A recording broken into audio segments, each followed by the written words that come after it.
Good evening, everyone.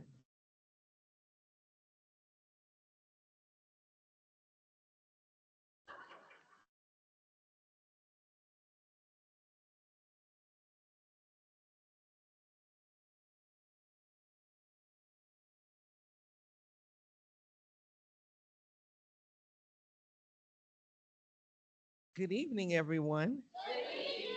All right, the time now is 6:03 p.m. Today is April the 17th, 2025, and we are getting ready to get started with our nation meeting.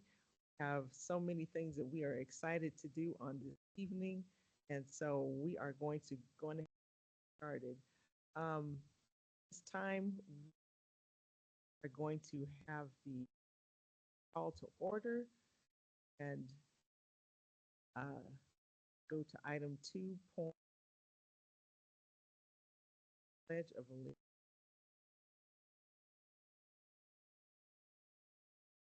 So at this time, we are going to have pledge and the district mission statement. Have Sophia Hubner come on up, Isabella Klopfer, Zachariah Torres, Nevaeh Brochu, Orion McQuiston, Princeton Webb, Naziah Carter, Jeremiah Queen, Eliana Garcia, Antonio Garcia, Addie Hansard, Hannah Hansard, and Carter Hansard. Before we get started, let me do a roll call real quick. So this time, Mrs. Arambide, if you would please call the roll.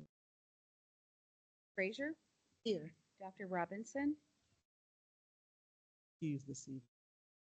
Salazar, here. Mr. Williams, Here. Ms. Wills Hill, Here. Mr. Gallegos, Here. Mr. Rawlings. Madam President, we have a quorum. Thank you so very much. One more thing that I need to say. Any members of the public who desire to address the board on any topic related to board work must sign the roster before 6:30 p.m. So if we have any speakers, if you want to speak, please make sure that you sign the roster in the book. We're moving on now to the Pledge of Allegiance and reading of the mission statement. Is in your hands.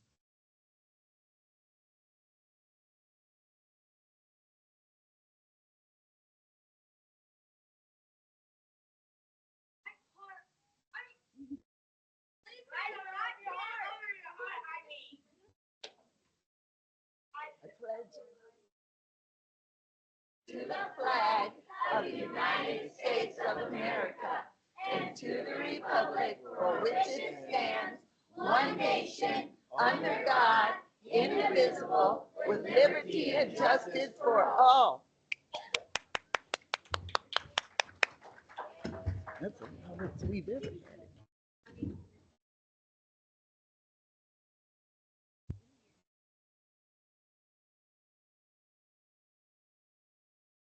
The mission of D2 is to graduate college and career-ready students with the knowledge, skills, attitudes, and behaviors to personally succeed and contribute to the common good. Thank you so very much.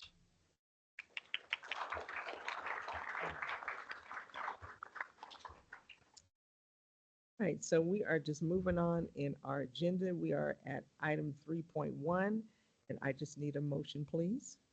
Madam President, I move to adopt the agenda for board meeting April 17th, 2025. Second, Motion to adopt the agenda as stated by Frazier, second by Ms. Salazar. All those in favor? Aye. The meeting is now called to order. Did I scare you? It'll be okay. Okay. So with that being said, we are moving on to showcasing schools. And this evening, we are so excited that we are going to be showcasing Giverson Elementary School. Their dynamic principal is Miss Talia Young. The assistant principal is Jeremiah Moore. So at this time, Program is yours. Floor is yours. Really don't need that, but welcome you guys. I think this is my second trip, right? So at different schools, that's right. So we are so excited to be here to tell you all about Giverson. So we want to give you all about who we are. So let's get started. So our first piece we're speaking to is just our dynamics of, oh, did I break it? Okay. Okay, so just our statistics and who we are. We are a diverse group of people at Giverson. As you can see with our panel of wonderful speakers this afternoon, we love who we are and we own who we are. And so with our groups, you can see our statistics here. I'm never going to say that word correctly, but our diverse group of teachers and our students.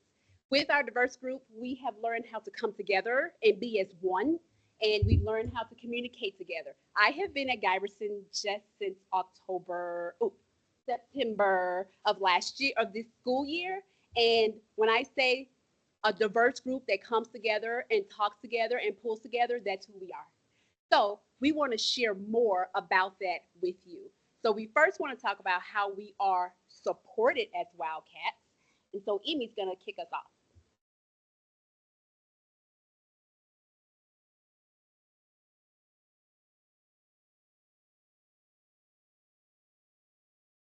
My my principals help me with my problems when I am stuck on something.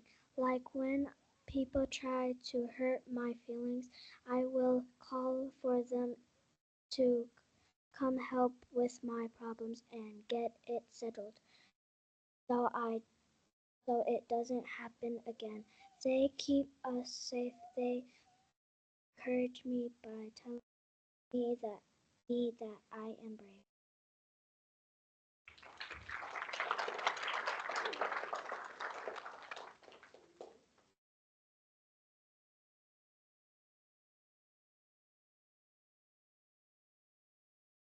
My name is Isabella, and I will be talking about supportive relationships.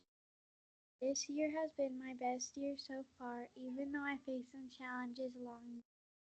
Sometimes it can be tough to ask for help because I worry about being turned down or making. However, I know that there are many caring people at Giverson who are always ready to help me. For example, Miss Ariel, Miss Gibson, and Miss Stevens are three amazing staff members who have made a big difference in my life, especially during fifth grade. Ariel is supportive. She talks to me whenever I feel overwhelmed or need someone to listen. She encourages me, helps me work through my feelings, which makes me feel much better. Sometimes we journal, and that helps me express what I'm going. This year I find myself feeling happier and calmer. I use tools like fidgets, which help me concentrate better on my schoolwork. With these strategies, I'm really on point in studies. If I could share some advice with a new student at Iverson, I would tell them to make sure they find the right friends who support them. I would also encourage them to reach out to Miss Ariel with the right support. Believe in yourself and not listen to. They can have a great year too.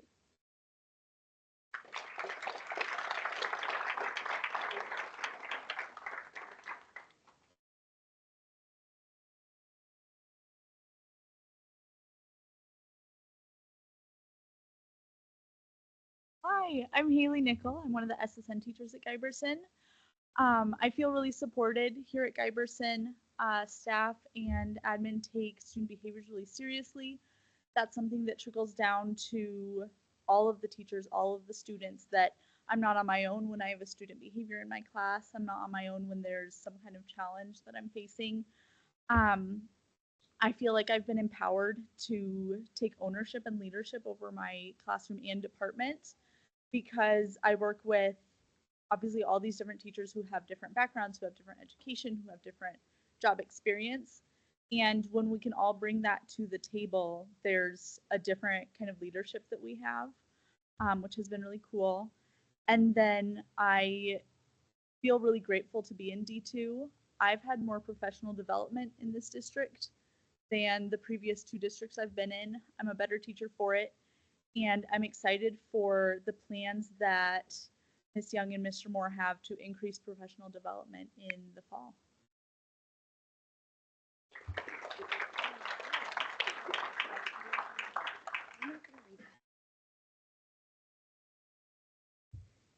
Hello, I'm Jessie Gibson. I am a special education teacher at Guyberson.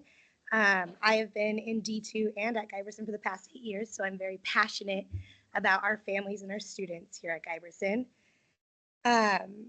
In my role, we focus on creating an inclusivity for all of our students in the atmosphere so they feel valued and understood by supporting the teachers and students.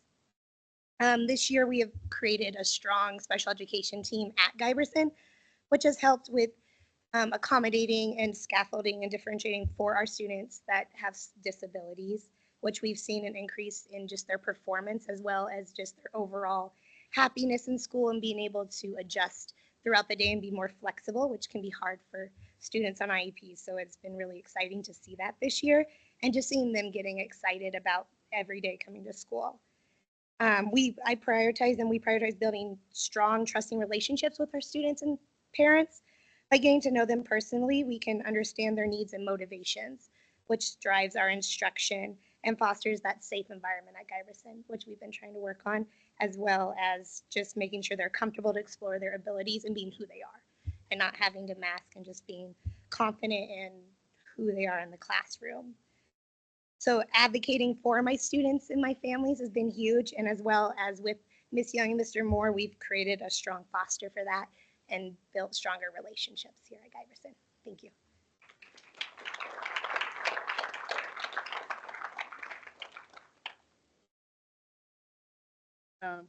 Good evening, everyone. My name is Shawana. I am Bond Needs Para. Today, I want to talk about Guyberson Elementary and the support that I've been given and how it is presented throughout our school. At Guyberson Elementary, there is a space where everyone feels safe, not just physically, but emotionally. That means it is a safe place where people are comfortable sharing concerns, ideas, or mistakes without fear. I feel free to voice my concerns without condemnation, and our school has,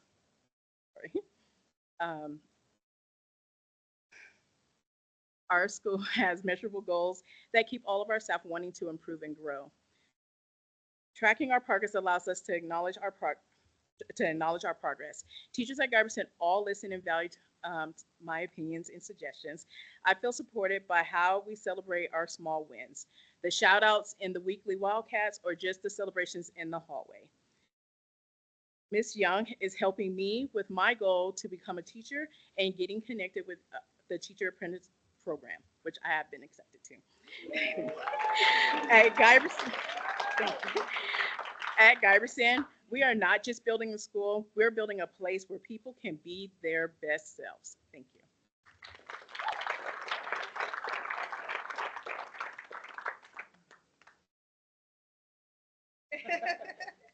Here comes more. I don't know how we can follow that up, so I think we're just done.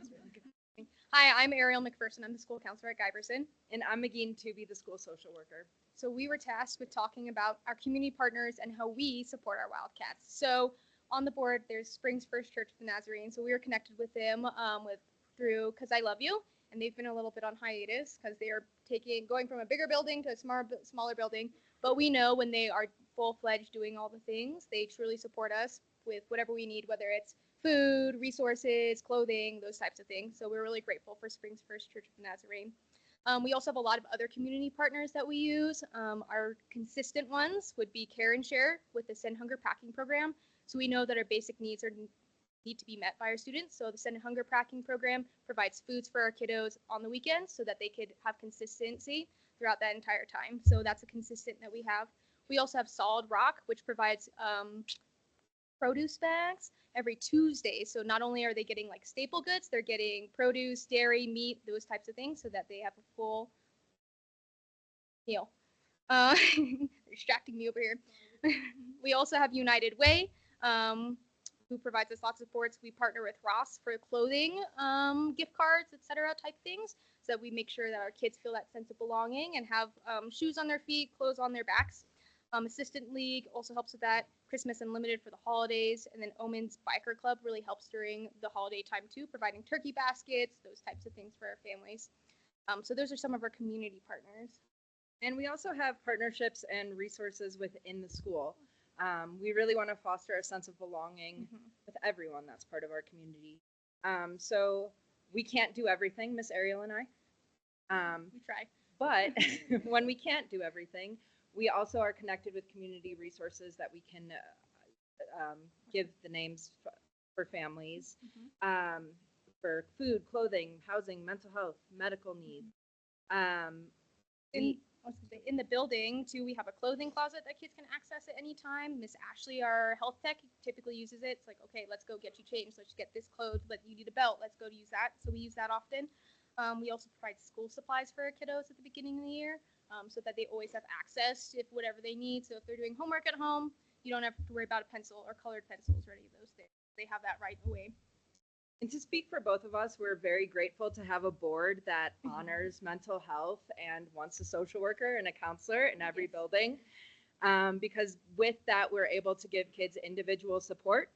We're able to do groups to teach skills and help kids apply those skills in their classrooms. We do full classroom lessons. We look at the data to see, hey, there's a lot of kids that maybe feel like they're not fitting in right here. What can we do to support that? We also do restorative practices. Shout out again to the board for making that a priority in our district. And we are working with our staff to make sure they also feel that sense of belonging.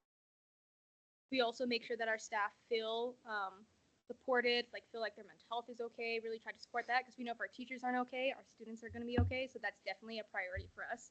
And then we also, because we are trained differently, really advocate for the science of the brain, how mental health is really important for our students' learning. So, yep, that's it. Go team.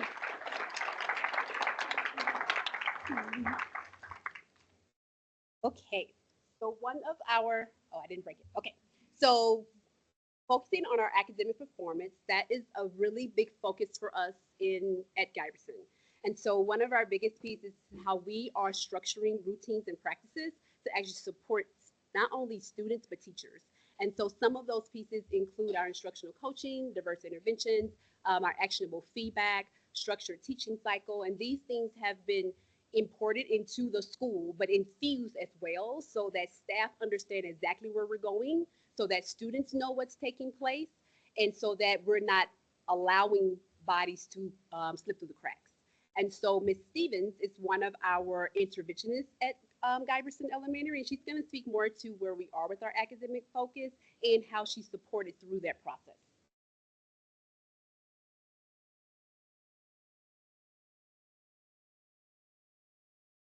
Good evening. I'm honored to be here. Thank you for inviting me. I am the interventionist at Giberson, and I work with all grades K through 5 as their interventionist, teaching what I need groups. We call it WIN, where we make sure every student is supported and getting what they need. During this time, students receive targeted instruction based on their DIBELS progress monitoring scores, as well as teacher insights from classroom-based assessments.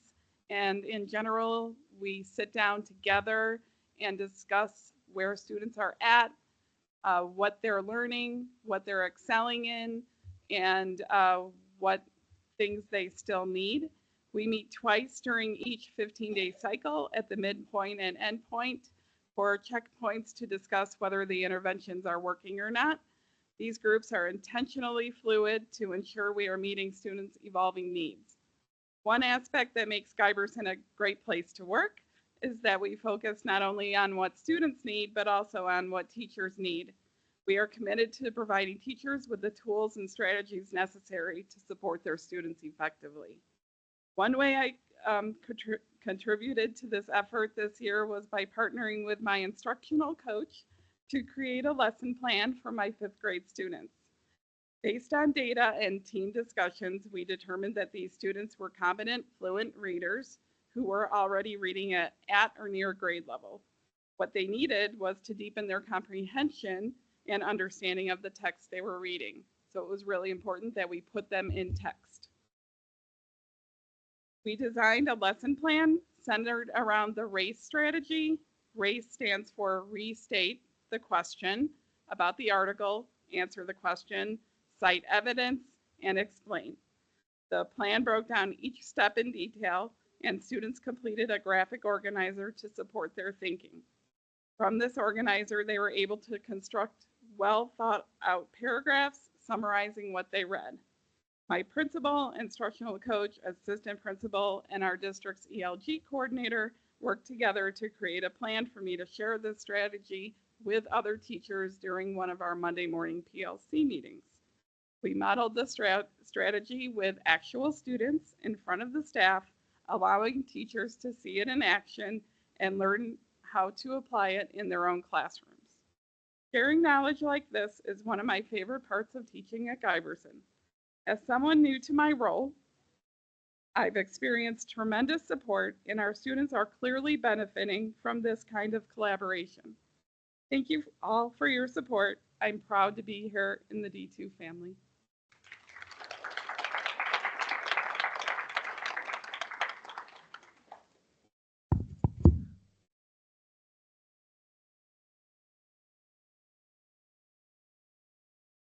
So I could talk about data for hours, but I don't know if everybody likes that. So this is our iReady from beginning of year, the second to last column. All those green boxes, those green is good. So Scott at the district office files with schools are making their typical growth on iReady. Excuse me, I've been losing my voice too. So if they're making their typical progress to meet their achievement by the end of the year, they are colored green. You can see on first grade, they are not green, just off of it by 2 points. Let's go to the next one, similar. So same thing with math, as you can see, everything is green. I think kudos go to a staff and very dedicated staff, which in turn has made very students.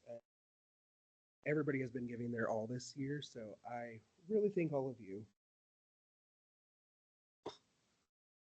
This is kind of just some trend data. So this is students who are at benchmark or above on DIBELS. DIBELS has changed the type of assessment in the last couple of years.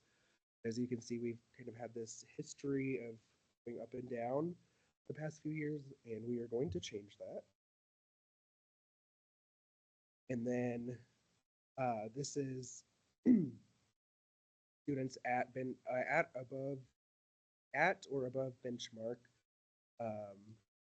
We have colors assigned to it, green and blue at MOI. So that last column is kind of the range, the goal that Scott set for us to show that we are making adequate progress to kind of close that gap. As you can see, every grade level have been in that except for fourth grade. Fourth grade, from what we found out, is very unique, and DIBELS data is also not matching their iReady data, but they measure different things. Hard to try to mesh those two together.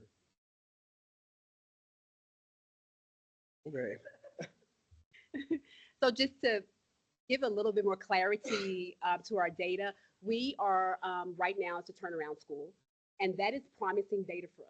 That is data showing that we are closing the gaps, that we are working towards the pieces that are allowing students to show what they know, but also for us to reevaluate where they are and put those interventions that Ms. Stevens talked about in place intentionally. So our interventions are not just, oh, we just want to put all the babies who need support over here and all the babies who are doing well over here. It's, oh no, there's a skill that we need to work on. And in that skill, we're going to put that intentional intervention in place, and we're going to reevaluate where they are. So that has shown success for us, and we are super excited about where we are going, and we'll be back going, hoo hoo, don't worry about turn around because we already knocked that out. So just know that the teachers, the staff, I can't express more walking into a building where no one knows you, where school has already started, and saying, what do we need to do? And every single staff member going, I got something for you, Miss Young. This is what we need to do. And they were in it. And so the data is showing us that. So we are super excited, and we believe that we are moving in the right direction. And so we have some other personal development and success that we have at Giberson. Oh, it fell off. Giberson? So we want to allow our students to talk about how they are developed personally and how they have success. And we're starting with Sophia.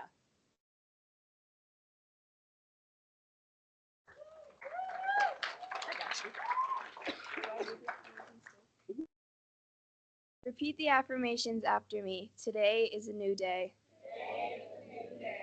I am loved. I am enough. I will take pride in my school.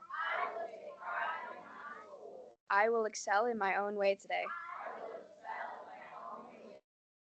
I will make today great. We are Wildcats. Now let me hear you roar. Hello, my name is Sophia. I'm going to tell you how I feel about being a student at Giberson Elementary School. People at Giberson are cool, funny, helpful, and are just awesome. This school and its teachers and staff members help students fit in and belong at Giberson. If students are not feeling like they belong, they can talk to Miss Taylor, Miss Tooby, or Miss Ariel, and they help them work through their concerns and tell them what they need to hear to feel supported. My friends help me feel like I belong because we are the same people, and I love it. They really help me fit in because we literally all act the same. I really loved my old elementary school, but the Giberson team has made me feel like family.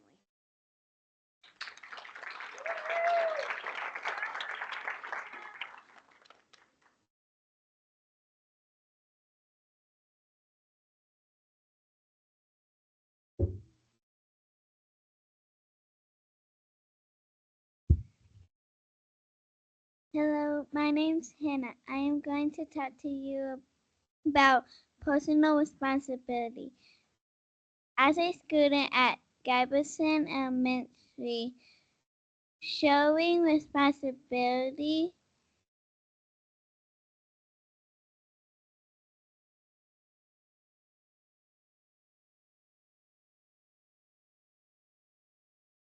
I show personal responsibility by following directions, also by taking responsibilities for my actions. All my teachers help me, including my friends and my principals. They all make me feel like I belong.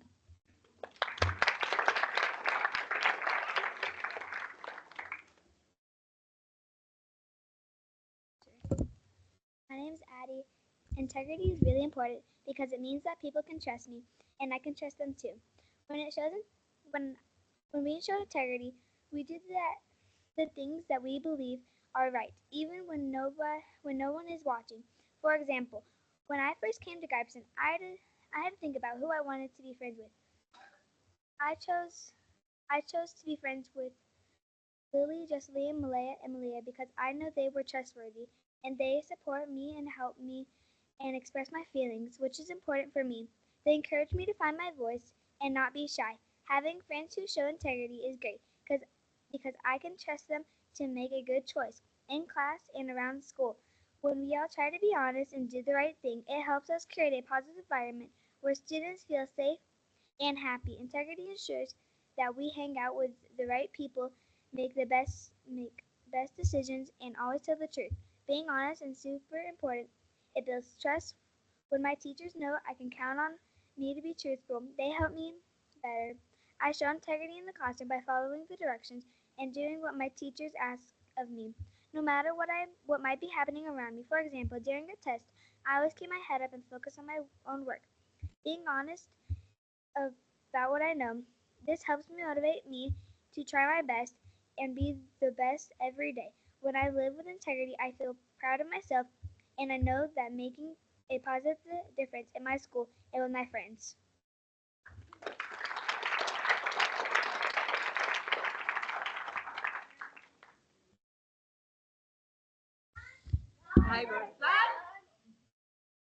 I show initiative at Jefferson by keeping and helping others, other teachers and students when I finish my work in class. I help I help my teachers clean up. I also try to be a great student. Mr. Moore and Miss Young help us by giving us food after school programs and and they do this without us even asking. I want to start a book and art club, Lo-Fi. I told Miss Young about my idea, hoping she would help us start the club. I think it would be fun to have a library club in the library while we listen to lo-fi music and read our books. This is one way I could show in, in initiative at Jefferson.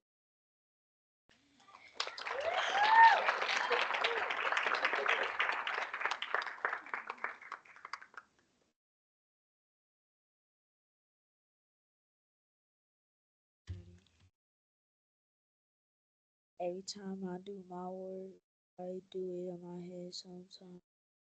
I don't show my work. I subtract things in my head. If it's really hard, I write it on paper. My teacher, Mr. Baker,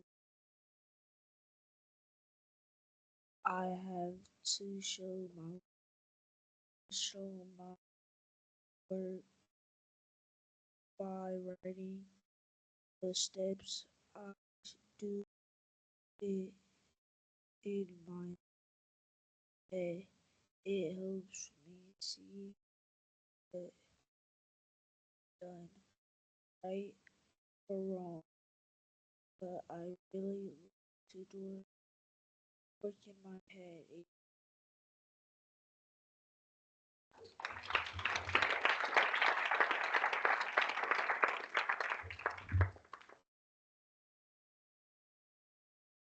I like to use division or multiplication to solve problems. My teachers help me by telling me what division and multiplication is.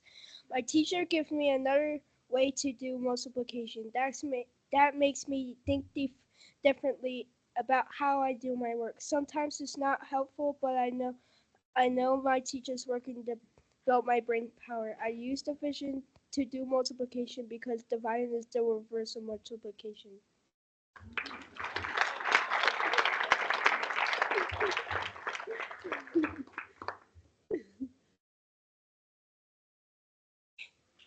All right, so getting ready to end off, one of our things we wanted to focus on was our area of focus, which are our academic culture. Walkthroughs and feedback is connected to academic focus. You guys are going to hear that cyclical routine for us. We are so focused on what we need to do with our kids, but the important thing is giving that feedback so staff understands where we're going and where that grow is. One thing that we say at Giverson is no one is exempt from coaching. I don't care if you're the highest teacher on the totem pole, there is still an opportunity for us to improve. There's an opportunity for us to enhance. If you're the novice teacher, there's an opportunity to grow or see things in a different way. So we do walkthroughs and we do feedback to help support staff in what that looks like. That also helps with our students. So our students may have point sheets or they may have other items that help them focus throughout the day.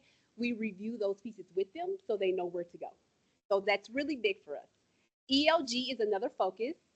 It's our goals and next steps that we're looking at with our ELG. It's the early literacy grant. That is a big part of our school. We were in year 1 and we are gearing up for year 2. Ms. Wilson will talk more about that. And our school-wide structures, protocols, and routines. We have been reorganizing. You walk in, it feels different, it looks different, kids are responding differently, staff are supporting even more, but we are working really hard to make sure when families walk in, when kids walk in, they're learning. When families walk in, they're seeing learning. When families walk in, they feel like they belong and they want to be present at Giverson, and we've had really positive feedback. So we are super proud about what we are doing, and Ms. Wilson will be speaking to our next piece in regards to our EOG as we get ready to wrap up. So this is an example of our instructional framework that we utilize to provide that feedback from teachers. I'm sorry, this is a snip, so it's kind of hard to see some of the words, but we actually walk through this together, which shows an effective teaching cycle and what we want to see in the classroom learning environment. So this is not hidden from teachers. They get this, they know this, they see this, and when we enter into classrooms, they know exactly what we are doing. So they know what we're looking for. So it's important that they are in the know before we walk in. We model so that they understand what it is, and then we go in and evaluate. Ms. Wilson.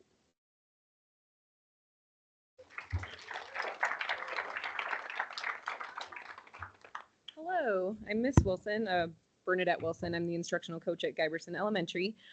So as Miss Young said, we are in year 1 of our early literacy grant. So we're in the planning and initial implementation year.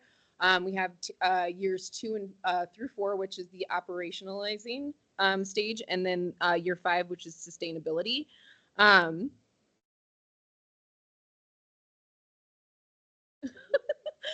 So as of right now, we have 3 goals that we're working towards. We do only need to make 1 to continue through the grant.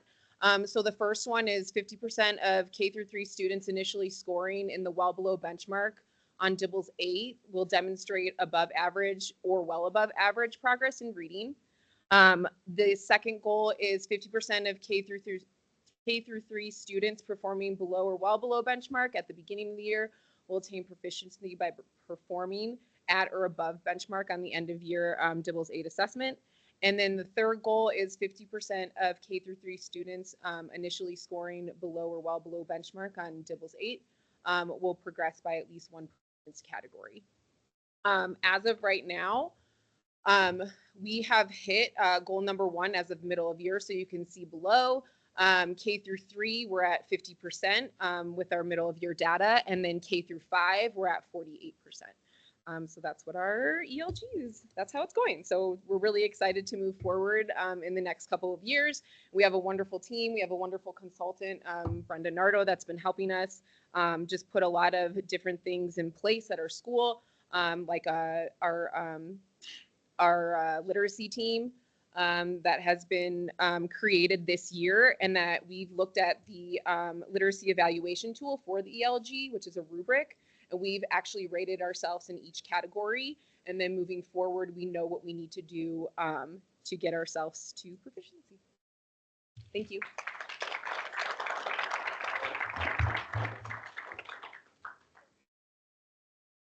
Ms. Harris.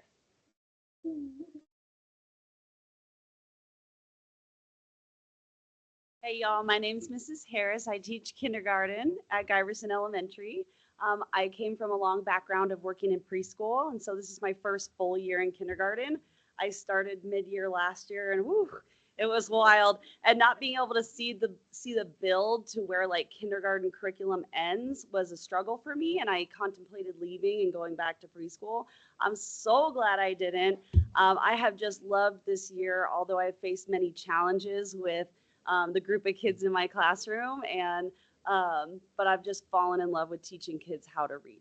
So I'm going to talk with you a little bit today about purposeful play, and I know that's an area in which the district is putting some priority in, and my degree is in early childhood education, and so we did a lot of play-based learning and exploration, and the importance of that while I was earning my degree.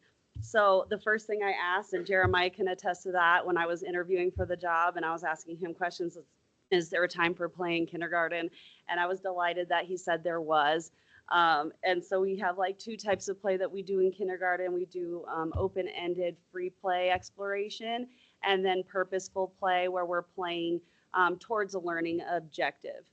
And you know, people might often say kids play enough at home, but with increasing digital media in the lives of children, like, do they really play the way we played when we were young? And so I do challenge that. And so they do have opportunities for meaningful play and learning opportunities. Our curriculum gives us so much opportunity to utilize play, whether that's dramatic play, acting out math stories, like we're servers at a restaurant and taking an order, and manipulatives in math, and sequencing sound with bells, and that leads way to reading development. So it's just been a joy to utilize those things that our curriculum already gives us and not shying away from them, and really diving into the things that we can incorporate play into. And Ms. Gazel can attest, she's my wonderful teacher partner, that in Eureka Math, you might have to pull out 1,000 manipulatives, but it's so important, and some teachers might shy away from that, but they actually get the time to manipulate objects and learn math objectives. It's so important. It does take a lot of planning. But we have done other things to incorporate play into the lives of our children, such as the Kinder Fine Dine Valentine's snack party, where we taught them table etiquette and manners, and it was just so lovely. And we're also excited to see a purposeful play club this year with overwhelming applicants. I think I got like close to 70 applications. We could only take 15 kids because I can't do that. But it's been such a joy, and we start with reading a book, and our cross-curricular activities hit on all Colorado academic standards. Jeremiah's actually in Play Club. Jeremiah, you like Play Club? All right, got the thumbs up on that. For seasonal celebrations, we've incorporated play-based learning opportunities, which we implement in a round-robin style, where each kindergarten class gets to rotate to the other teachers and engage in curriculum learning, but it's like a play-based opportunity for them to do that, and that's been really successful. The next thing that I'm going to speak to is the team culture at Guyberson. Coming in as a newbie in the middle of the year was difficult, but I can't tell you like how much Guyberson feels like home to me. And considering leaving District 2, like to me now seems crazy because this is my home, and I'm so proud to work for this district. And the other cool thing that we've got to do this year is the class nutrition project. And that's run through like the Ann Schultz Medical Campus. They bring us all the supplies. We've got to make fruit pizza. We've got to make salsa in the classroom with our students. And they're engaging in the preparation of the food. And then they're getting to try new items. And it's just a true joy. So we're really excited to have that program at our school this year. The next thing I'm going to speak to is acknowledging and displaying student success with families physically and digitally. Like things have changed. Parents don't walk in the building all the time anymore. So we put up these beautiful bulletin boards of their work and their accomplishments, but we really try to also share that with them through Class Dojo so they can really see what's happening throughout the school day. I probably overuse Class Dojo multiple times a day, but it's good. Like, don't you want to know what your kids are doing when they're at school? You know, we can send them to school, but we don't always know. The last thing that I'm going to speak to is that we are always reevaluating actions to ensure focus on supporting students, because our students, their needs change, and we don't just stay stagnant or stay the same. Like, we see what they need and we change what we're doing to meet their needs. So the last thing I'm going to say is that strong teachers and strong people build other strong teachers and other strong people. And I feel like we have the strongest group of individuals at Guyberson. So proud to be here. Thank y'all for having me, and go Guyberson.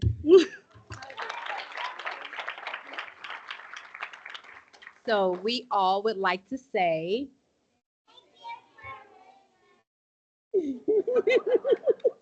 we are a really proud group at Guyberson, and I hope you heard that through our staff and our kids, because they are the ones who are greatly affected by what we do daily, and that's why we're here. So thank you. Do you have any questions? Before the board comments, I just want to, they underestimated, but when I tell you a team has turned around mid-year what is happening in a school, this is the team that has turned it around.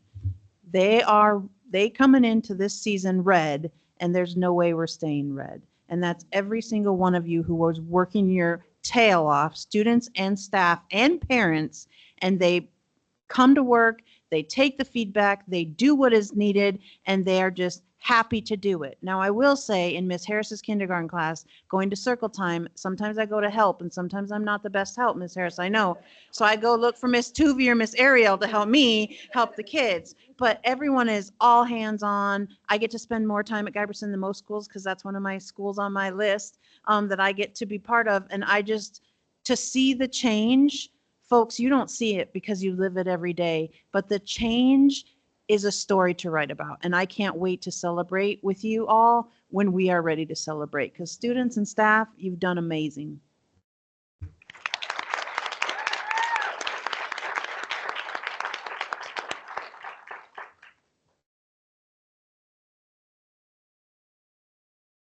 Hi. So I don't have any questions, but I do want to just say from personal experience, everything that you're saying is true. Things are turning around. I am not kidding you. Zachariah, who is sitting here fidgeting, is my grandson, and he has done such a tremendous turnaround since he started at Guyberson a year and a half ago. So much growth. It's just unbelievable. And your staff, Miss Nicole, Miss Tubby, you guys are amazing. Miss Ariel, thank you so much for everything that you're doing. And yes, I am the one 3.5 years ago that said we need social workers and counselors in each school. And so thank you, Dr. Verhansel, for, I don't know if we share the same brain, but I didn't have to scream and I didn't have to, say anything. It just happened. So I think we do share the same brain because we do believe in serving the whole child, and they learn best like that. So thank you. And then also, Mr. Moore, thank you so much. I know it's probably been tough, the transition and everything, but just to see you constantly being there, and just your smile even right now is just I do kind of tear up here when I look at when I see the demonstration of care and concern for our students, because as many of you guys know, I graduated from Harrison High School in 1982, so very long ago. And this care and concern for students, I did not experience that. I did not see that.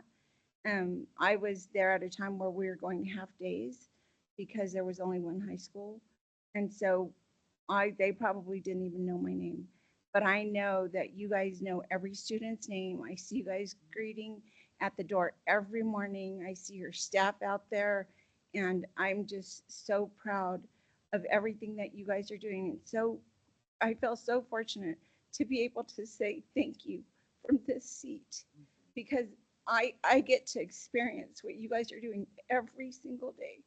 So I appreciate you and thank you and keep up the good work.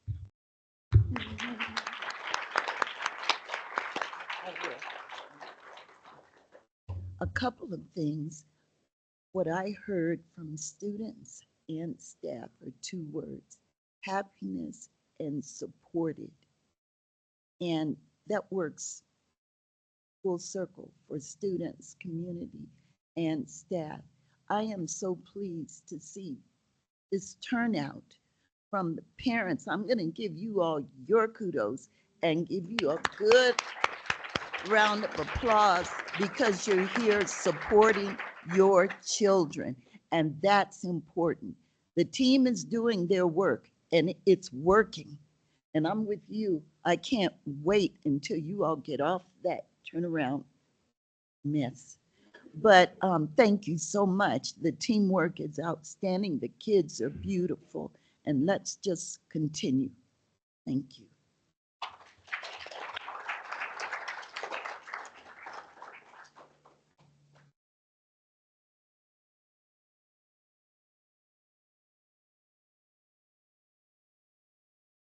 Guyberson? Right. I am so proud of each and every one of you. Takes a lot of courage to come up and speak in front of adult people, right? but you guys did it, and you should give yourselves a hand. So thank you, Miss Talia and Mr. Jeremiah. It's been a long road to get here. It's been a happy road. I could see that you're happy about the journey. I just see the smiling faces, and the atmosphere in here is just one of happiness, and that makes us happy as well. So, all of the littles, you get to come up front and take a picture, and we have something for you, okay? What? Come on up. Staff, also please come join your students for the picture. Yes.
All right, we're going to continue on with our board meeting.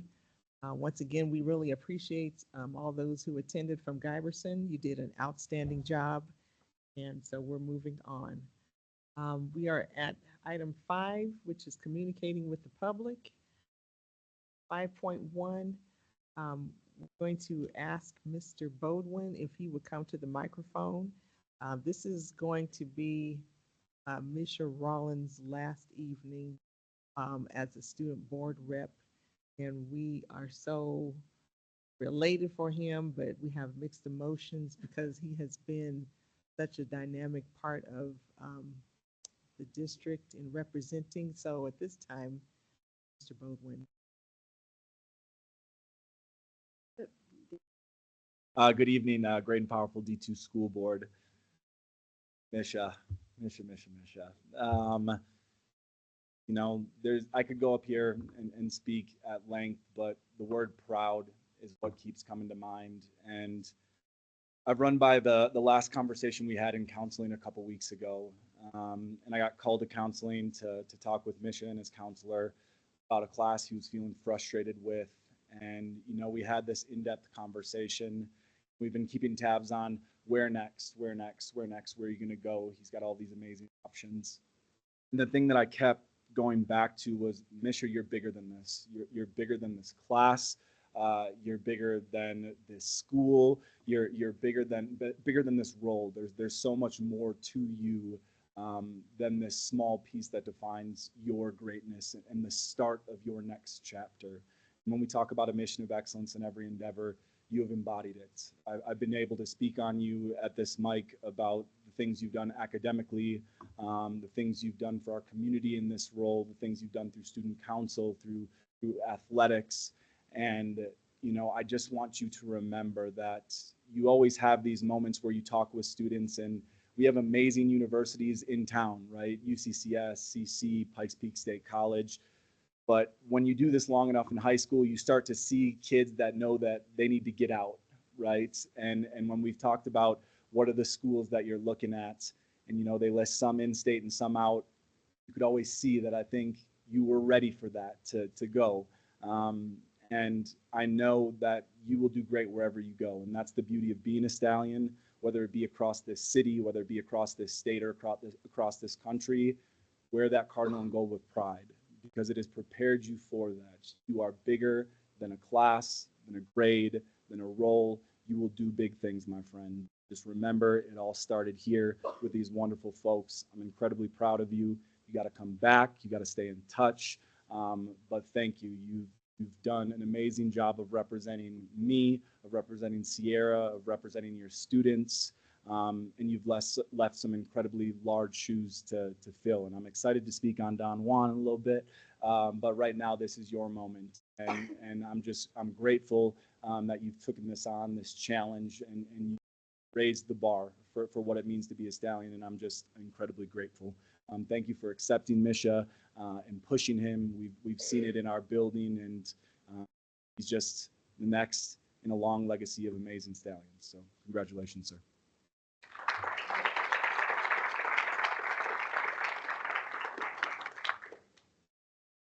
Mr. Rollins was selected to serve as Sierra High School Student Board Rep at the end of his sophomore year. We have watched him grow and enjoyed his leadership and involvement in CASB, which stands for the Colorado Association of School Boards. Many students have benefited from his leadership. We say thank you for being a leader with the CASB student strand and for being a voice for all the students in our district. So at this time, I'm going to open up the floor for any board members who would like to say anything to me. Misha, you've been here since we were all elected, 2021. I remember every time I go into Sierra High School, if you see me, you come to me and you welcome me. And I feel so good about being in the school. And I appreciate you doing that, because when we were first elected, I'd go into a school, I didn't know what to do. You know, all the kids and everything, they didn't know me from Adam and could have cared less. But you always came to me, and I appreciate that. I really do. And I have very high hopes for you. I know you're going to do well. And I look forward to when you come back and share some of your stories with us. So best wishes.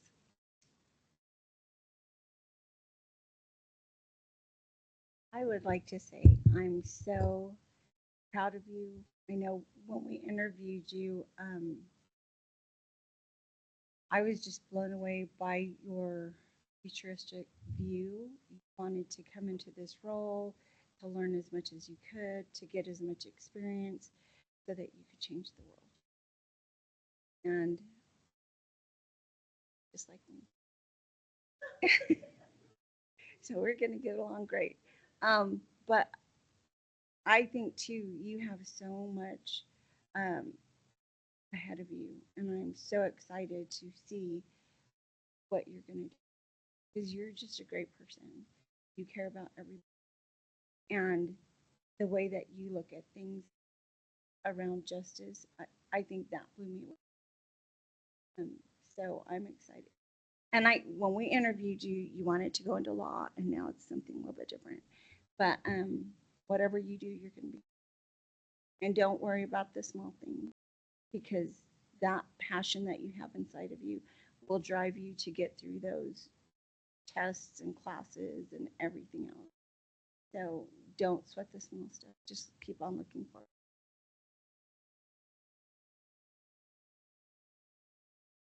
I'm not done. I serve on the Colorado Association of School Boards. And Misha, you talk about a student leader. That association, they always want Misha because students gravitate to him. He's a leader. He plans and coordinates with other students, but he plans and coordinates our annual convention, the Student Leadership Strand, every single year. And Casby always can look forward to D2 participating because Misha's at the helm. So I had to add that. He's going far.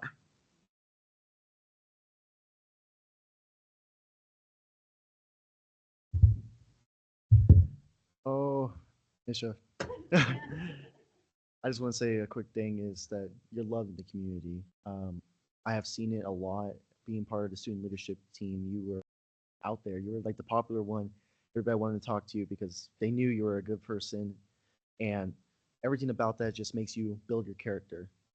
It's just saying that your story is just beginning. You have so many years, and I know you're going to be off in college because you're a senior. You're probably studying for senioritis right now, 100%. But that's only beginning your story. I heard of the conversations that you had, and sometimes talking to me that you want to pursue something, you want to be big, you want to do something that you really want to do. And I know you're going to do it. You're going to make it because if you are right here, the next step, you're easily going to make it because you already showed greatness and appreciation to District 2. So just want to say thank you, and I really enjoyed you having as another board representative next to me.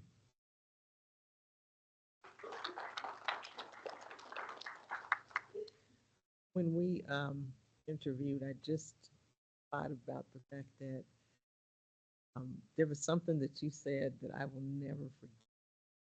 And you said, this is too important an opportunity. And those words stuck with me. I just was reminded of it. And that speaks volumes of who you are, passion and your drive to pursue not just being average, but knowing that you're capable of stepping up. So thank you for everything that you've done for us on our behalf. You have made us proud. We are just so, so, so excited to see you flourish in the next chapter of your life as you transition from high school to college. And believe you're going to go where it is you want to go in your next step in going to college, and wherever you land, I know that you're going to be. So we have. Okay, well, Dr. Brahensel has to say something. So, family, thank you for giving him to us for 2 years. We needed him. When I say I needed him, Mish is one of the first student board reps who would actually push back on me in a polite, full, quiet, calm strength, but he would say that makes no sense. And he would say the students are not going to like that. He would also let me know there's going to be a walkout, so maybe we should figure this out before it gets to that point. He is just an advocate amongst advocates. And so I say, I needed you. Now the world needs you. You're all about justice, and I'm so proud of you. And you are one of the best human beings I've met. I don't know how you're such a good soul, but congratulations, family. Congratulations. We are so proud of you. And remember where you grew up. You've been a D2 kid forever, and you'll always be in our hearts.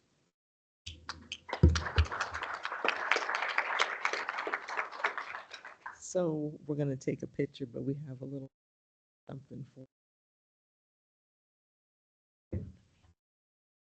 Oh, and please, family. I mean, without you, there's no Misha, right? So you come on up too.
Now we're excited to this next.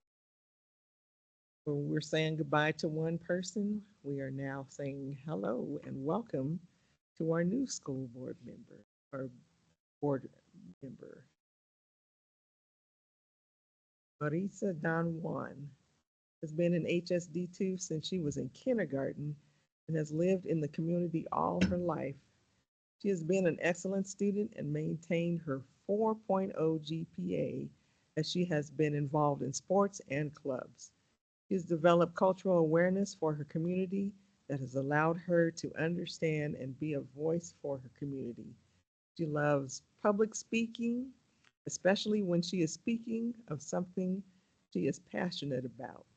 She looks forward to expanding her leadership role and being a voice for all students in D2 and working towards inclusivity in D2, but our community as a whole.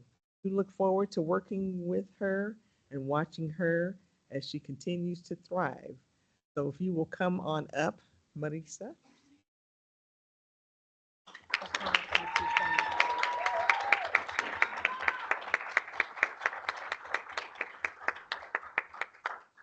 I'm going to have you to sit right here. I'm going to bring the both again. So again.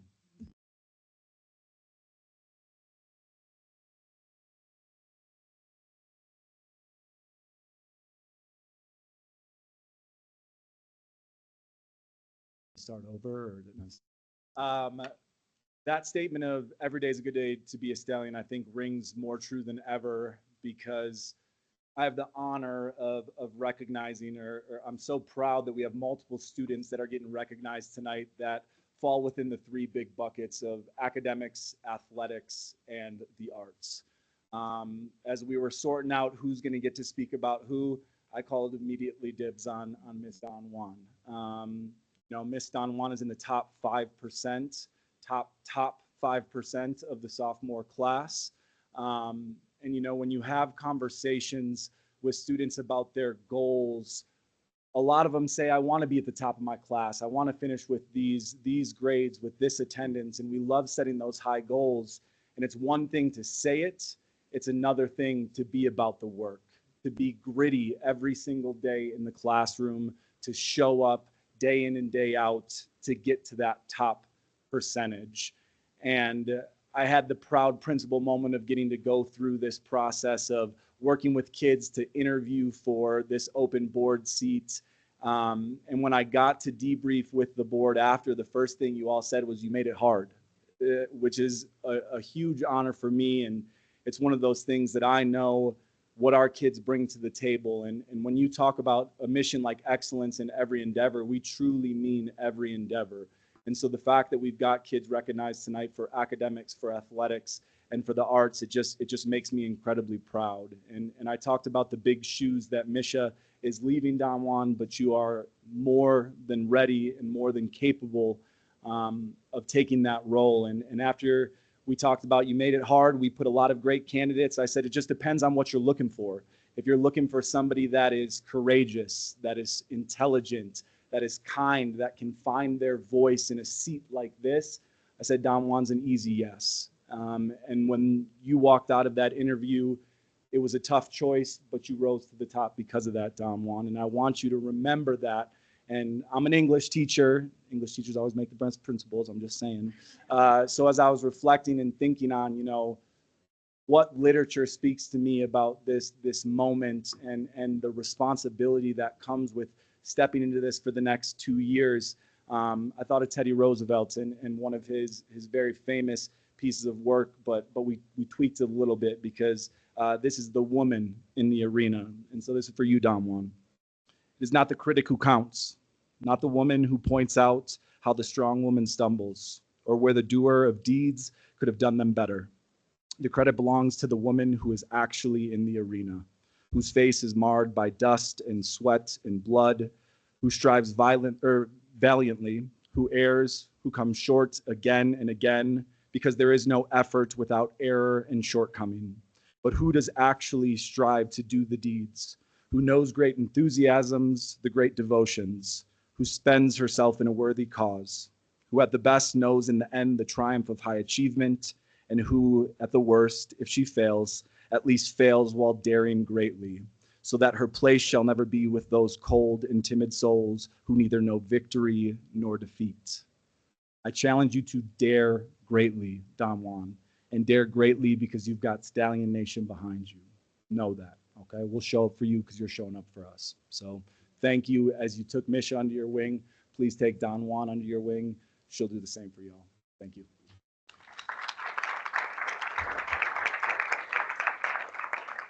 So if you will join me up front, I'm getting ready to swear you in.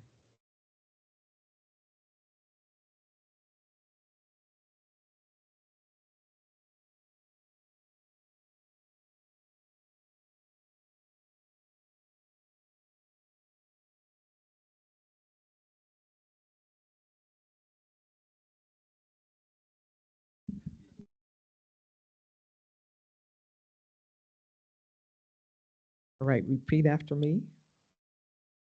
I state your name. I, Marissa Don Juan, Commit to representing the voices commit to representing the voices and perspectives of all students and perspectives of all students in District 2 in District 2 and do solemnly swear and do solemnly swear that I will faithfully perform all duties of a student board representative as stated in HSD 2 Governance Culture Policy Exhibit 2E. Exhibit 2E. Congratulations.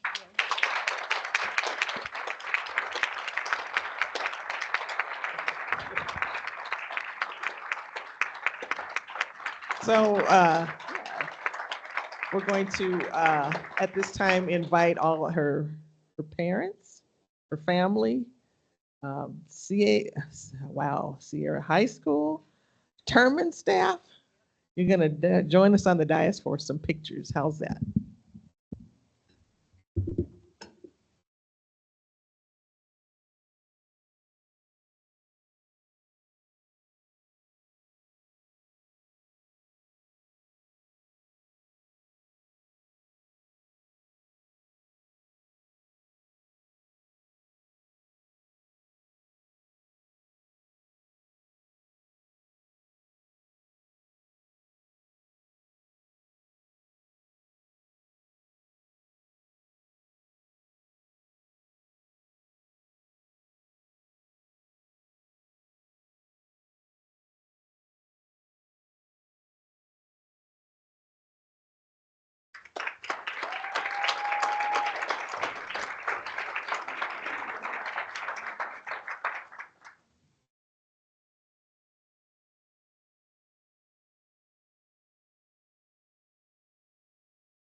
Thank you so much for coming.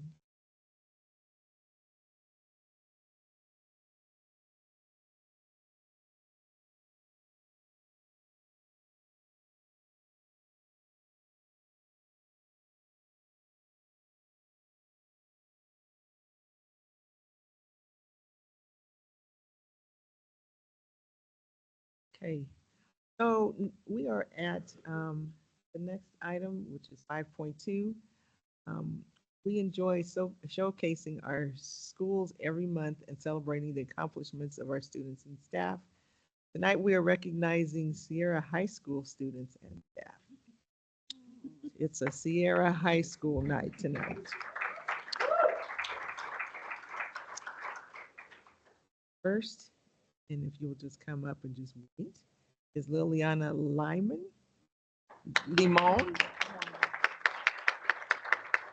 for her state championship in wrestling at 125 pounds.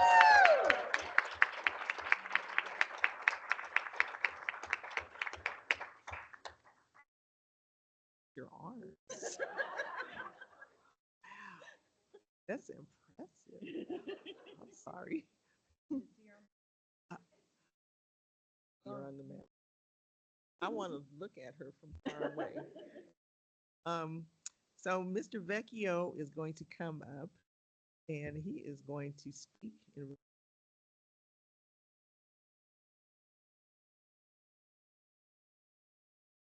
Good evening. My name is Brian Vecchio, Athletic Director.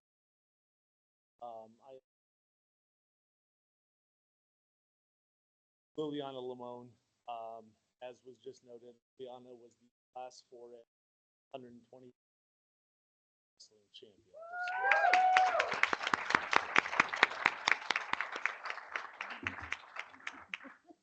We talk a lot at Sierra High School, and when I say a lot, we excellence implies that in athletically. He does it all throughout the hall. Involved in student volleyball team. She's a member of the soccer team, and is just an all-around.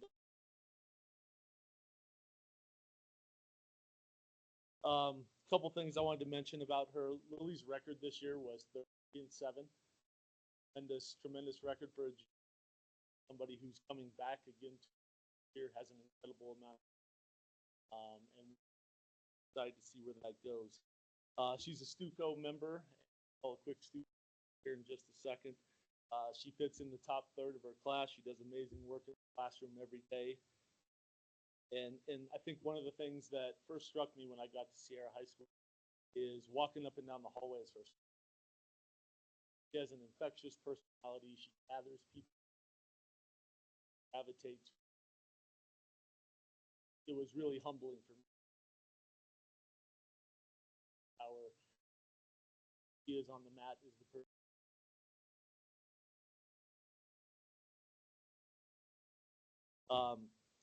My quick student council story. We meet every couple weeks with our students. I'll never forget the first time I got to sit in. Lily had a tremendous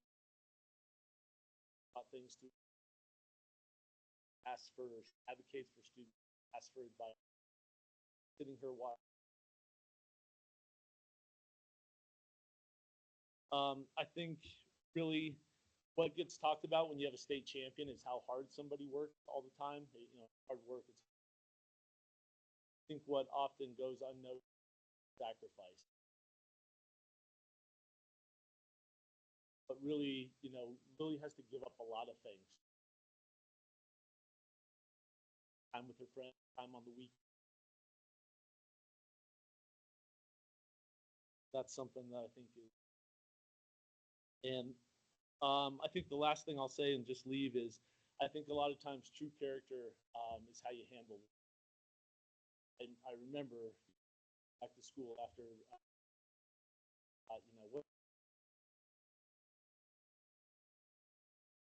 it was no different. It was absolutely no different. She's humble in the hallway every day. She's a tremendous friend. Couldn't be more.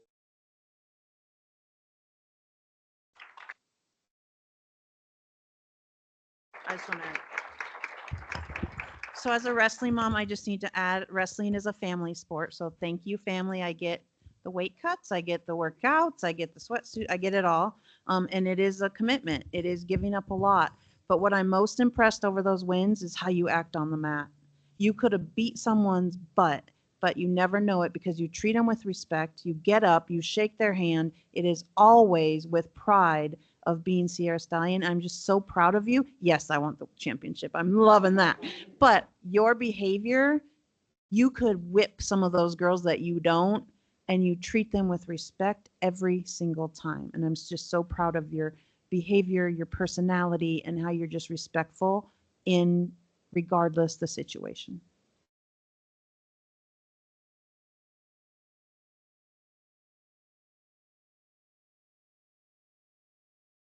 He is not here with us tonight, but Gustavo Marina Valdovinas for making All-State Band.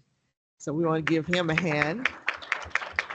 We're still going to allow Mr. Basilian, if you will share some information regarding him.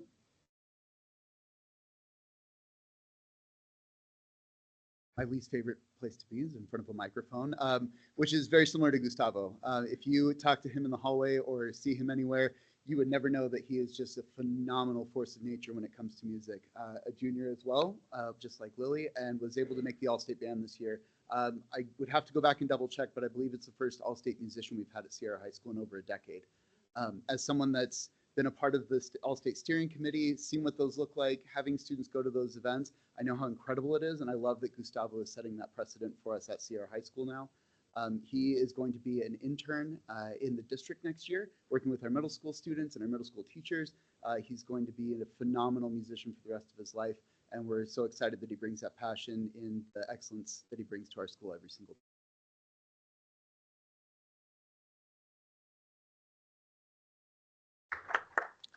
And last but not least, Mrs. Cynthia Jacquet has worked tirelessly for many years and is now the board president for Educating Children of Color.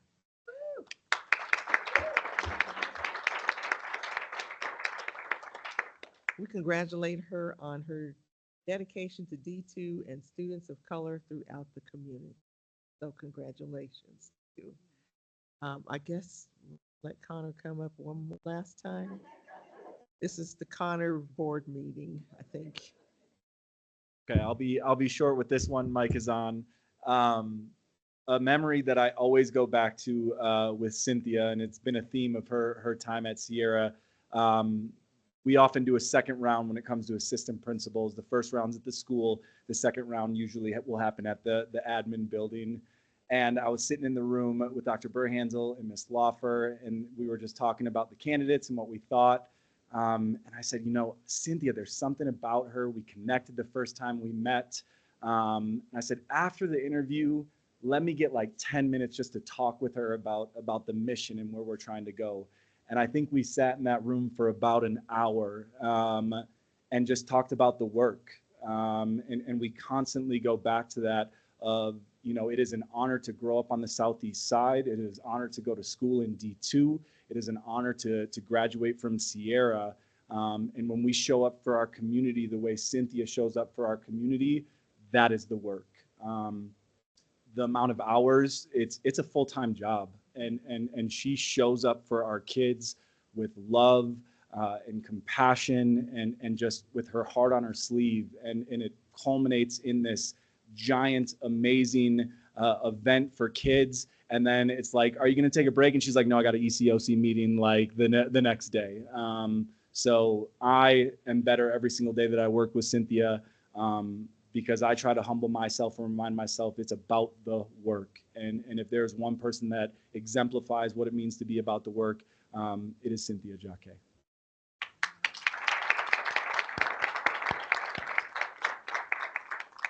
So congratulations to everyone.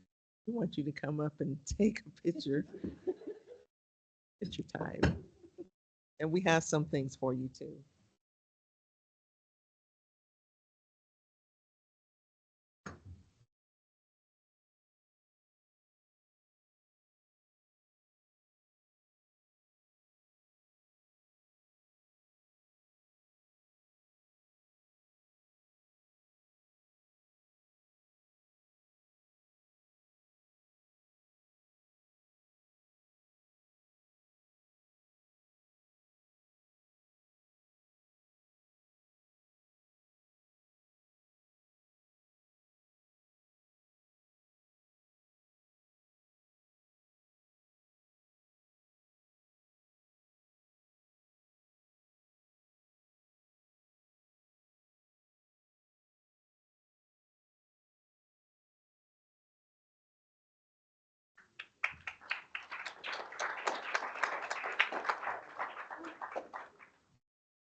But wait, there's one more. So we have item 5 which is board recognition. And the month of April, I believe it's the 23rd week of the 23rd, is administrative professionals. We have one of the best, bar none, in our own district, who I don't know how we would survive without Mrs. Norma Arambide.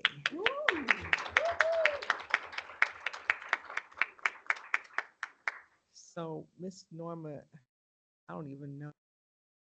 Say, I'm going to open everyone because she actually is the glue that all of us together.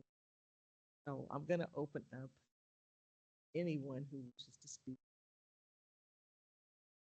Imagine someone having to handle 5 board members, different personalities, one superintendent is all over the place. She's got responsibilities all over the state. Imagine a school district like Harrison School District 2 and having to keep up with everything that's going on in our district. And they are good things, excellent things. And Norma, she keeps us all together. And I am grateful to you. Thank you for all you do.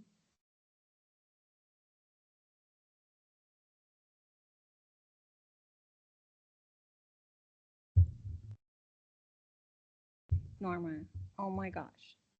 Ms. JJ, you are correct. She takes care of all of us. And honestly, I feel like I'm the only board member that she takes care of, but I guess she takes care of you guys too.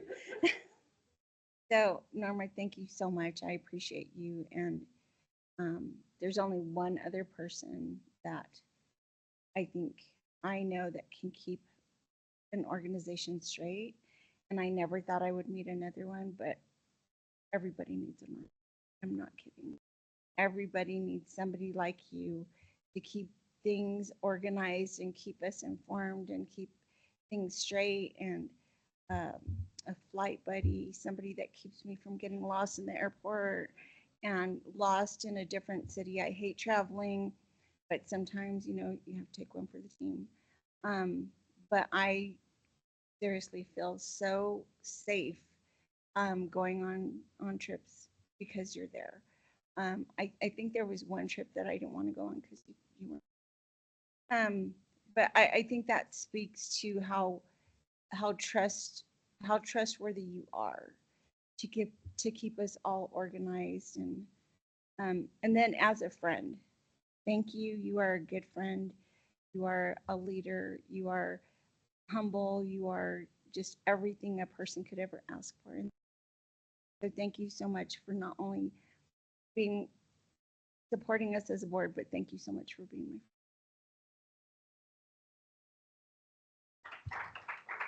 my Miss Norma. From day one, welcoming me with such kindness, showing me gratitude for what I'm doing. You are one of the best people I've met, and I'm so grateful to know you.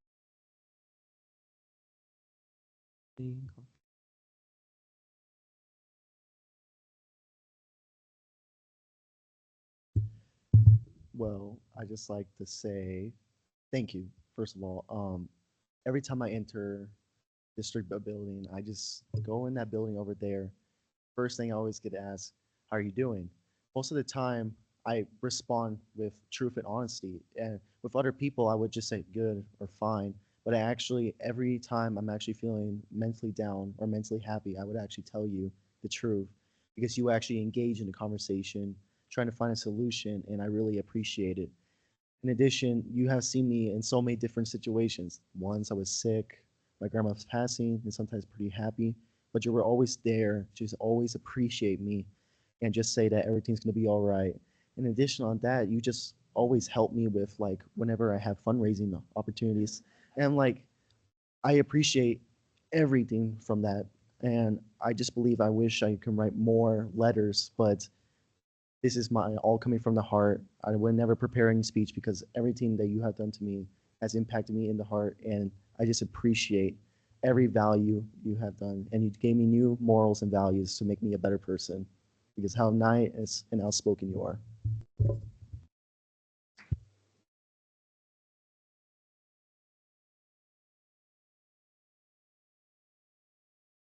There's nobody like you. You're my Norma Iris, and you've made our lives so much richer. And we thank you. So we have some things for you to make you smile. She's our employee. I guess. Go ahead, Dr. Brand. I just need to reiterate while I can, and it's safe, that keeping track of the board is like herding cats sometimes. And we appreciate all you do to keep all of us and all the principals. And I know they hate when you call and they think I'm calling. And so you get the best side of them of what do you need to talk to me for and why does she need to talk to me? But this is a very unique district and your dedication here. And you're always willing to do whatever it takes. You are D2 through and through. You're probably green inside because you bleed green. And just there's not someone you talk to that you don't touch. And I know our principals appreciate you as much as the board and I because you always know what's going on and you let us know what's going on or what we need to be doing. So we appreciate your guidance and your leadership. Now Michelle can finish.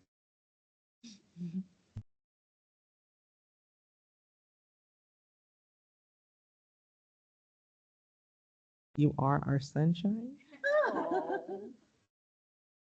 And so join us for a photo again, because we like to take pictures.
Thank you so much for your patience. We've had kind of lengthy agenda tonight. I'm not saying we're dismissed, but if you would like to take 5 minutes, have to, refresh yourself and come back in 5 minutes. Or you can sit there and ponder should you have left for 5 minutes.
And we are at item 5.5, which is public comment. Members of the public who desire to address the board on any topic related to board work are welcome to do so at this time. Speakers must limit their remarks to not more than 3 minutes and appoint a person if the concern is a group concern. Personal attacks will not be allowed. Focus on an individual by name and or position with the district will end a speaker's comment time period. The board will not respond to any public comment in substance. We will review the information presented and provide responses as needed at a later time. If anyone wants to do public comment, if we have anyone, you may come up at this time.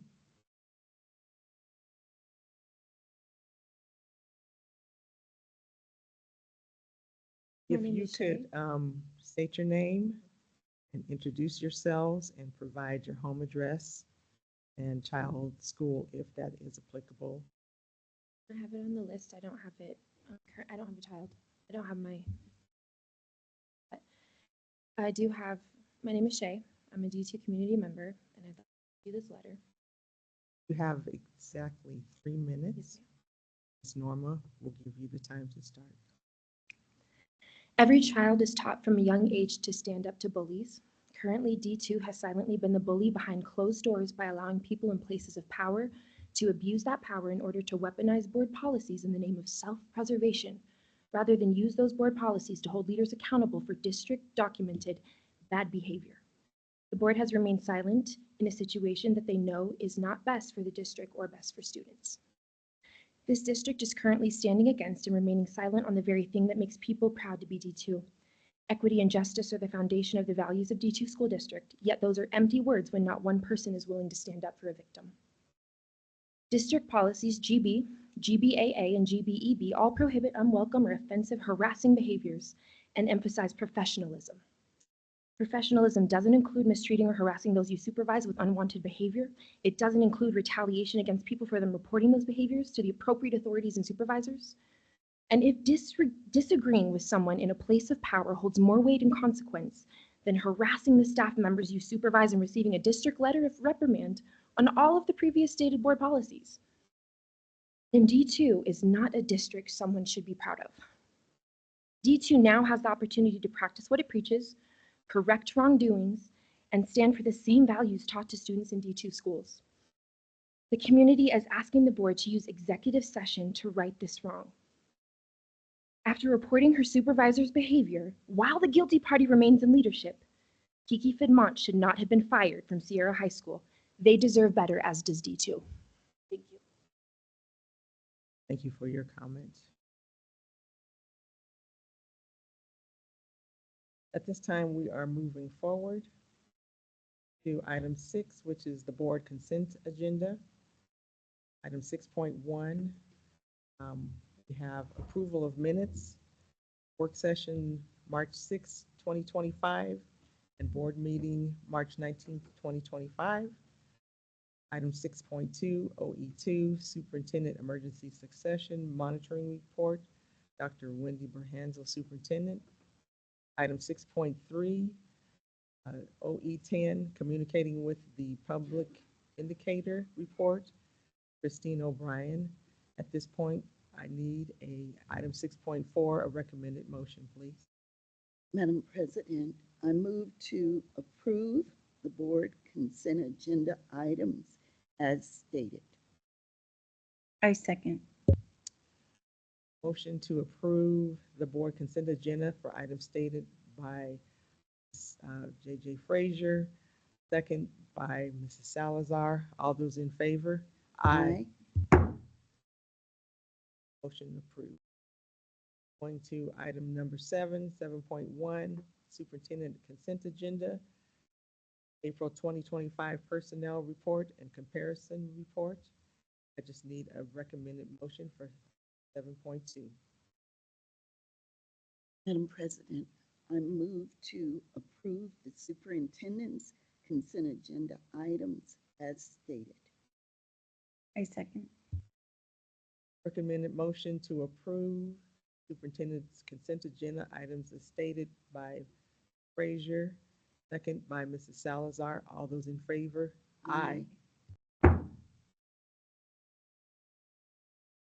Moving to item 8, it is monitoring board performance. Item 8.1 is the annual work plan. Have any additional? If I may, the Colorado Association of School Boards is making an attempt to visit all regions in the state. We are in Region 6. So if we could place on our annual work plan a tentative date of August 28th, their representatives would like to come to Harrison to have Harrison as the host. Region 6 is comprised of 22 school districts to include us. So they're asking that Harrison. So if we could place that date on. And I've been in communication with them already, and it's on the calendar. Great. So yes, Thank I'll you. add it to the annual work plan. Great. Thank Thank you so very much. We are moving on to item 8.2, and that is legislative updates. So we are getting down to the last few weeks of the session. A few updates. School finance bill is in the process of getting passed. Still not fully funding what we were promised to fully fund, but it's the best of what we thought could come out. So in the best news of what's not great news. And they have really listened to our CFOs and our leadership about what we need and how we move through school finance bill. I think the most frustrating thing is we're going to be back in this place next year fighting for financing for our students. And so we have to change what we do in our state. We have to make sure that education is funded, and it has to be a priority that we don't have to fight for every dime every year. School accountability bill, that is sitting in the House waiting on amendments. I am helping the bill drafter write the amendments tomorrow. It should be on the floor within 2 weeks, and we will have the votes to pass. It's just making sure we have the right amendments. Right now, CDE is not approving of some of the ways we want to count students, meaning we said every student should only count once, not for every subgroup they represent, because that is obviously bias against students who are in multiple subgroups. So that's what we're pushing forward for in the bill, but CDE is not a fan of that. So we're meeting tomorrow with CDE and the state board to discuss why that's important and why that matters. The other bills, so we've been very busy testifying as a district. We've had lots of people testifying. There's a facial recognition bill that Dave Jarbeau testified for on us, that it would limit how you can use facial recognition, and you essentially had to turn your camera off before a crime was committed, and then you could turn it back on, which is not reasonable. So we were against it. That has not made it through. It has failed. There were 2 seclusion bills. We had a group testify against one and support one. The one that we testified against failed yesterday. The other one is going through the process, and we'll have the votes to move through. And there's an immigration bill that they want schools to have input on. We are monitoring that. It is not our job to be involved in immigration as a school district. Our job is to educate who comes to us. And so we are closely monitoring that because there might be some consequences for how schools deal with that. And then the last one is actually Senator Exum's bill. And this bill is talking about allowing any community group, nonprofit that wants to come to speak to students to be able to do so. So we are having a conversation with Senator Exum so that we don't have to oppose it, because what's concerning is, where does that line cross? We are a local control state. The board has a policy with the district policy of who can come in. We don't want just everyone coming in to talk to our students. It's a captive audience. And we need to teach our students reading, writing, and math. And so at what point do we prioritize what's happening? And so hopefully we can talk to Senator Exum ahead of the bill coming out. Catherine is set to testify if not, but we are trying to meet with him prior so we can get our concerns heard prior to him introducing it. So a lot going on. Question. Having nonprofits come into this, We have a process for background check. So are they willing to all go through that? They would have to do background checks and they can't be biased, but you could have a very, very strong secular group come in and you could have a very, very strong atheist group come in and students would be exposed to that because they're proposing it's the right of the student to have access to that. I think we are one of the districts that do a great job with community partners and offering these opportunities for our students. And we're not opposed to community partners at all. We are a community school district, but we need to have the processes and we need to be able to own and vet some of our people coming in to make sure it's appropriate for our students.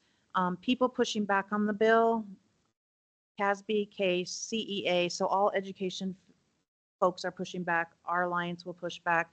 But some of the people pushing back are saying this is a gateway to child trafficking. So there's some people very strong against just opening the floodgates to whoever wants to come in and talk to our kids. Another question. Should we be fearful of what's to come as far as federal funding down the road? So I can speak to that and then I'll have Miss Richie Rapp just speak to that because she lives this every day. Right now we have nothing to be fearful of other than the threats and the executive orders that have come through. There are no laws that have changed. They keep saying, and I mean the federal government keeps saying they will protect IDEA, which is our SPED funds, and title, but we know title is already decreasing. So we have yet to see what that's going to look like. But in terms of specific changes, we have nothing in law yet. You want to share any other updates, Ms. Richie-Rapp? You are correct. Nothing in law yet.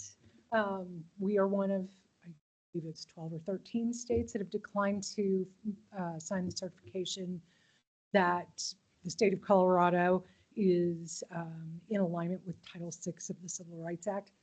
The state and the school districts all around the country certify that multiple times a year in very different respects of funding. And so the government knows that we're all in compliance with Title VI. Commissioner Cordova pointed out that the government doesn't have the authority to do this right now. I'm not exactly sure if that's correct, but that is the stance of Colorado as well as the other states that have declined to sign this certification. Should we be fearful? Maybe. I will state that the president has followed through on many of his threats. So we just have to wait and see what happens with this. But it's a lot of money and a lot of states that would be impacted by it. So we just have to wait and see. Continue to monitor. And I will keep you apprised of anything I hear. And I think back to what we heard during, the whole election with our new administration is they want education to go back to the states. The money will go back to the states. States are not ready to receive the money and have a process to distribute. And so I think that's a big fear is it would not go to the Department of Education. It would go to the Department of Human Services, and it would not all have to go to education. And so states are not prepared for that. And some of those departments are being dissolved. So we'll wait and see. As soon as we know, we will let you know what it looks like. But right now, we're moving forward. Ms. Arcarice will do our budget next work session to present where we are with our projections. We are in good financial shape as a district, but we know that any at-risk funding, any SPED funding, all of that will affect our students.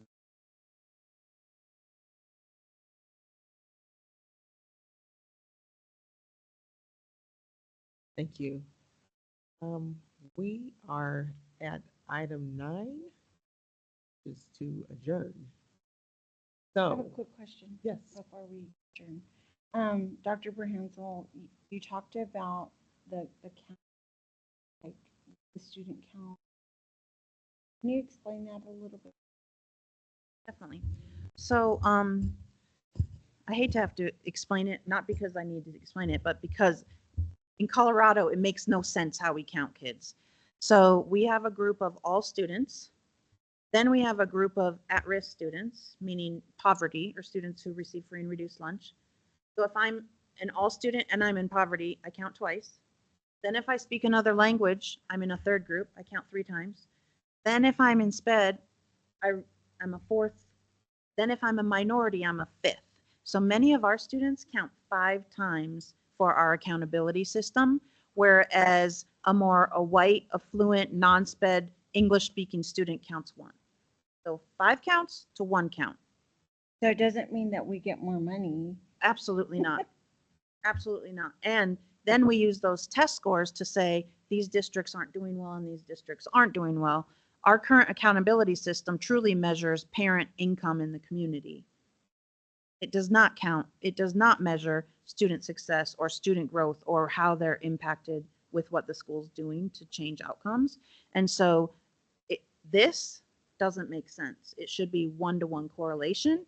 Now, we've asked, we still need the breakdown. We still need to know where those gaps are existing, but we shouldn't be scored on every single factor for students. It's not fair to students, it's not fair to districts, and it's giving the public false information on how students are doing in every district because it's not correlated. Thank you. Does anyone else have any additional comments, questions?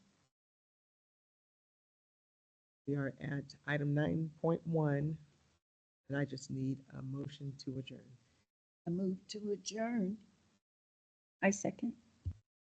Motion to adjourn by Ms. Frazier, second by Mr. Salazar. All in favor? Aye. This meeting is adjourned. Thank you. Do we need